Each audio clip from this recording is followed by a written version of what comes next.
Todos bienvenidos a esta nueva edición de Historias Innecesarias. ¿Cómo les va? En la edición de hoy un caso que me han pedido muchísimo, un caso que está muy relacionado con otros videos que ya hice, pero no te preocupes que a lo largo de la historia te voy a ir contando con cuáles. Hoy vas a conocer una historia que marcó un antes y un después en la policía argentina y que es simplemente una vergüenza. Hoy, la masacre de Ramallo.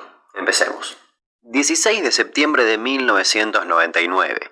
A las 8 de la mañana de ese día, 3 ladrones aprovecharon la entrada de un cartero para entrar al Banco Nación de Villa Ramallo antes de que empiece a atender al público. Los ladrones eran Martín René Tito Saldaña, Javier Hernández y Carlos Martínez. Su idea era robar el dinero del tesoro, pero surgieron dos problemas. En primer lugar, el tesorero del banco, quien tiene las llaves y la clave del tesoro, no había ido a trabajar. Y en segundo lugar, la policía fue alertada por una mujer que vio ingresar a los ladrones. En tan solo unos minutos, algunos patrulleros fueron llegando al lugar. Hay relatos que indicarían que un auto se escapó cuando vio que la policía llegaba y en ese auto irían 2 ladrones más. Cuando la policía llegó, los ladrones se encerraron en el lugar y tomaron de rehenes a 6 personas, entre los que se encontraban el gerente del banco, Carlos Chávez, su esposa, Flora Lacabe, y el contador del banco, Carlos Santillán. Han dicho textualmente, nosotros queremos y creemos que esto va a terminar en una negociación en la cual se van a entregar y van a entregar los rehenes, pero si tenemos que entrar por la fuerza, preferimos que esté toda la zona despejada. Y ahí comenzaron las negociaciones. El negociador de la policía era Pablo Bresi, y uno de los ladrones le dijo: si atacan al banco va a morir mucha gente, estamos jugados, nos vamos con la plata o nada, pero a la cárcel no volvemos. Desde hace casi 8 horas y media están negociando personal policial con los delincuentes que tienen a los rehenes, y hasta el momento, no hay negociaciones, no hay informaciones, solamente nos han manifestado que los rehenes se encuentran en buen estado. Ya habían sacado 30.000 pesos de las cajas de atención al público y se cree que en el tesoro había unos 100.000 pesos más, pero como mencioné antes, no podían abrirlo. Recién a las 9 de la noche los ladrones dejaron salir a 2 rehenes y pasada la medianoche, es decir, en las primeras horas del 17 de septiembre, dejaron salir a un tercer rehén a cambio de la última llave del tesoro, pero aún le faltaba la clave de seguridad. Dentro del banco, Saldaña le propuso a los otros delincuentes matar a Flora y tirar el cuerpo frente a los policías, pero decidieron no hacerlo. Flora, Sí. ¿tu marido está tranquilo? Lo más queremos estar tranquilos porque están apuntando, nos están diciendo que nos tranquilicemos. Está bien, Flora, pero tranquilízate, porque en estos momentos afuera hay 300 policías. Pero eso es lo que ven, ¿sabe lo que pasa? Que acá está todo armado, todas las ventanas y todo, porque ellos dicen que van a entrar y no quieren que entre, volamos. No, yo te puedo asegurar lo siguiente, nosotros hemos hablado con la policía no va a dar un solo paso. Yo acabo de conversar con uno de los delincuentes que están teniendo rehenes en Ramallo. ¿Le parece bien? ¿Hice bien de hablar con ellos? ¿Usted había hablado con ellos? No, yo no. Para eso está el periodismo. El juez del caso, que también estaba fuera del banco, era Carlos Villafuerte Russo.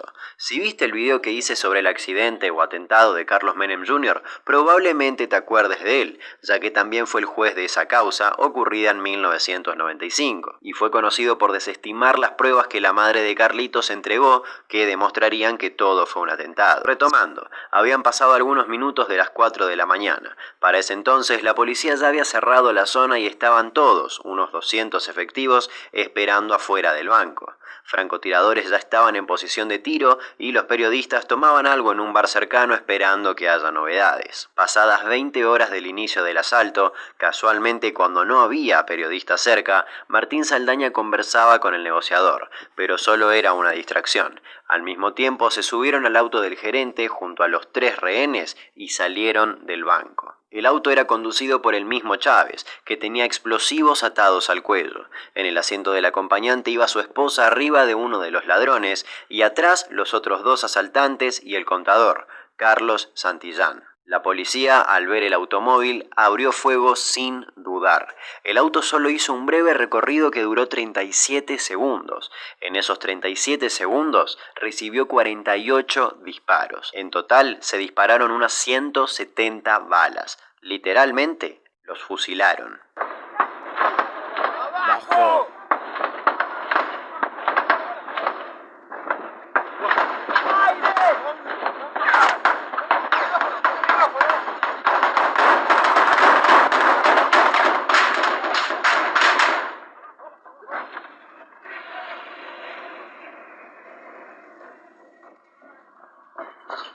De esa manera, la policía asesinó al gerente, al contador y al ladrón Javier Hernández. El segundo ladrón, Martínez, logró sobrevivir. Flora, la esposa del gerente, se salvó de la muerte ya que un balazo fue desviado al impactar con el brazo de ese delincuente. Respecto a Saldaña hay dos versiones, y me parece muy loco que habiendo pasado más de 20 años de estos hechos, aún no esté claro cuál es la correcta. Una versión dice que Saldaña se quedó adentro del banco negociando con la policía como distracción mientras el auto salía del estacionamiento. La otra versión dice que Saldaña también subió al auto con los cómplices y los rehenes, pero que, como tenía puesto un chaleco antibalas, logró sobrevivir. Sea cual sea la versión correcta, el resultado es el mismo. Saldaña fue detenido ileso. Para cuando los periodistas salieron del bar y llegaron a la escena, la masacre ya había terminado. O mejor dicho, gracias a los periodistas, la masacre terminó, ya que cuando balearon el auto, varios efectivos se acercaron a los heridos, dispuestos a rematarlos. Uno incluso casi mata a Flora, la esposa del gerente,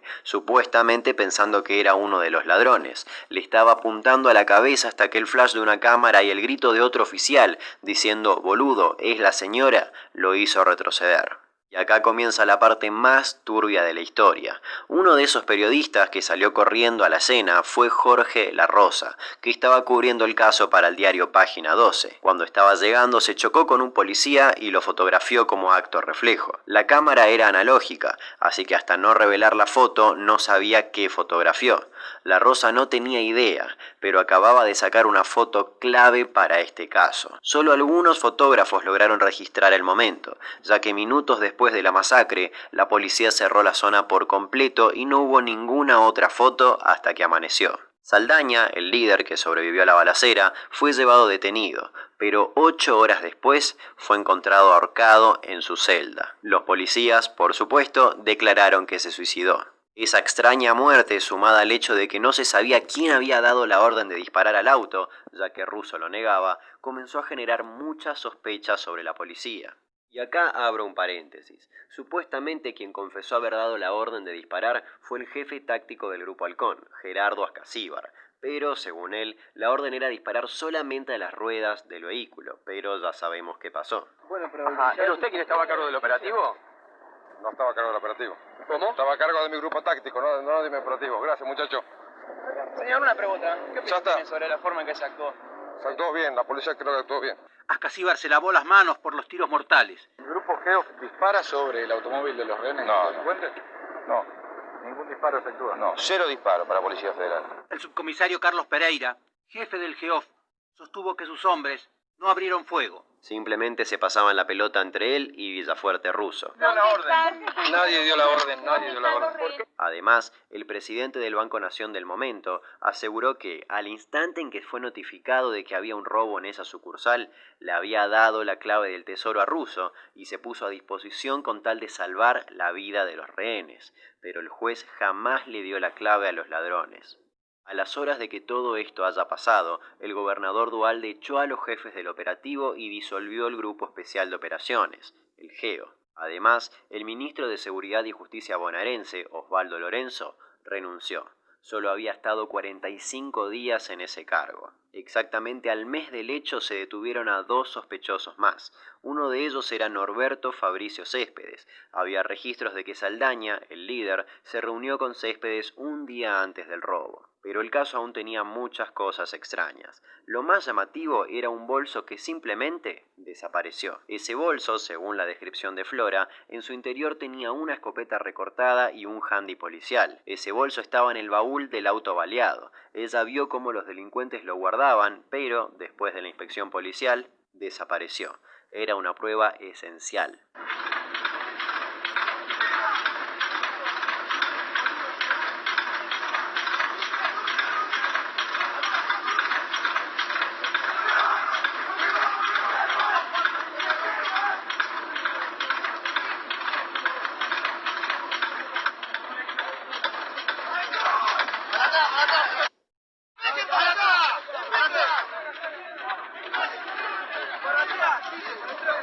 ese handy era clave, ya que todo indicaba que, si realmente existía, fue otorgado a los ladrones por algún policía, y eso significaba que el robo fue organizado y que los ladrones fueron enviados a robar por oficiales. Según lo investigado, mediante ese handy, los ladrones tenían conversaciones paralelas con algunos policías. Y acá entra en escena el fotógrafo La Rosa nuevamente. Al revelar la foto se encontró con la que vimos anteriormente, donde se ve a un policía corriendo con un bolso en la mano, bolso que sería guardado en el baúl de un patrullero, bolso que coincidía a la perfección con la descripción de Flora y que jamás volvería a ser encontrado. El primer condenado, más allá del único ladrón que sobrevivió, fue Aldo Cabral, el cabo primero del Comando de Patrullas de San Nicolás. Él conocía los movimientos policiales y entregó a los ladrones el handy sintonizado en la frecuencia policial.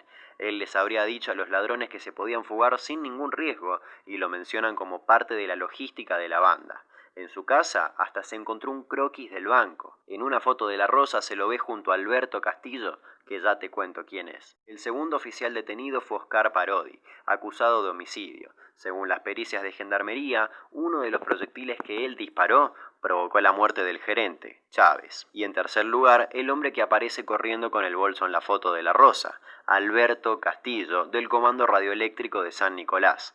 La Rosa dijo que, después de ver cómo metían el bolso en el baúl, el auto se fue en sentido contrario al lugar de los hechos. Después de haber presentado la foto como evidencia, el fotógrafo fue amenazado de muerte en reiteradas ocasiones. Castillo fue arrestado en el año 2000, pero fue excarcelado a los pocos meses por falta de pruebas, a pesar de que Flora haya reconocido el bolso que tenía en la foto. Según su defensa, ese bolso era de Castillo y ahí guardaba las balas de su arma y solamente era parecido al que Flora describió. Por todo este hecho hubo dos juicios, uno en 2002, donde se juzgó a los ladrones, y otro en 2004, donde se juzgó a los policías. A Carlos Martínez, el ladrón que sobrevivió, se lo sentenció a 24 años, a la hermana de Saldaña, Mónica, a 14 años, a Norberto Céspedes, Raúl Mendoza y a Silvia Vega, otros miembros de la banda, a 13 años. Por otro lado, los policías condenados fueron el ex suboficial principal de la bonaerense, Oscar Parodi, a 20 años, el ex sargento del GEO de Zárate Campana, Ramón Levia, a 18 años,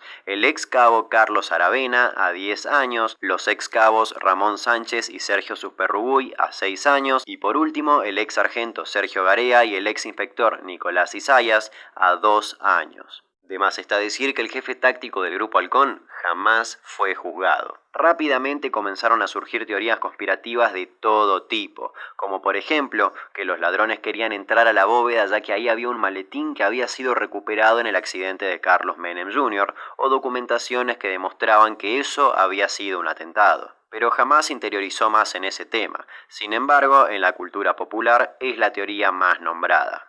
Zulema, ¿es cierto que pueden estar los expedientes sobre la causa de la muerte de Carlitos en la bóveda del Banco Nación? Que algo se puede encontrar, es algo sospechoso, se está haciendo un teatro, se están burlando del pueblo. ¿Qué es lo que está pasando acá? El juez Villafuerte Russo no viene.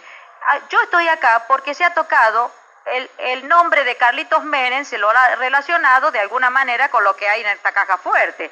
Si hay o no hay, de alguna manera esto se tendría que haber tomado cartas en el asunto inmediatamente y decidir qué se tiene que hacer, no estar haciendo este teatro y convulsionando un país y tomándole el pelo al país. El pueblo está saturado de artistería en esta época, querida.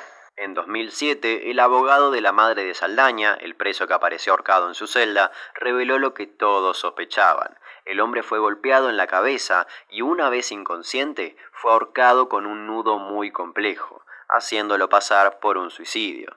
En el año 2009, Norberto Fabricio Céspedes, uno de los miembros de la banda, declaró que la plata que querían robar era para comprar un campo y sembrar soja. Además, pidió perdón a los familiares de los fallecidos y dijo que la intención era robar dinero sin lastimar a nadie. Años después, en 2012, Carlos Martínez, el único de los 3 ladrones que ingresaron al banco que sobrevivió, perdió la vida en un accidente de moto mientras gozaba de salidas transitorias. Hoy en día todos los acusados están libres. Este hecho marcó un antes y un después en el accionar policial. Desde ese día se cambiaron todos los protocolos ante una toma de rehenes y se comenzó a implementar una reglamentación internacional. Hoy en día lo principal es preservar la vida de los rehenes. Fernando Araujo, el líder del robo al Banco Río de Acasuso, el famoso robo del siglo, dijo en una entrevista que, sin ese desgraciado suceso, no hubiésemos podido planear el asalto tal cual fue. Si querés interiorizar más en ese caso, también tengo un video al respecto donde explico el porqué de esa frase. Más de 20 personas quedaron implicadas en este caso, que será recordado siempre como el día en que 200 policías tiraron a matar a un auto con 3 rehenes. Un caso más que demuestra la corrupción y el poder de la que en ese momento era conocida como la maldita policía.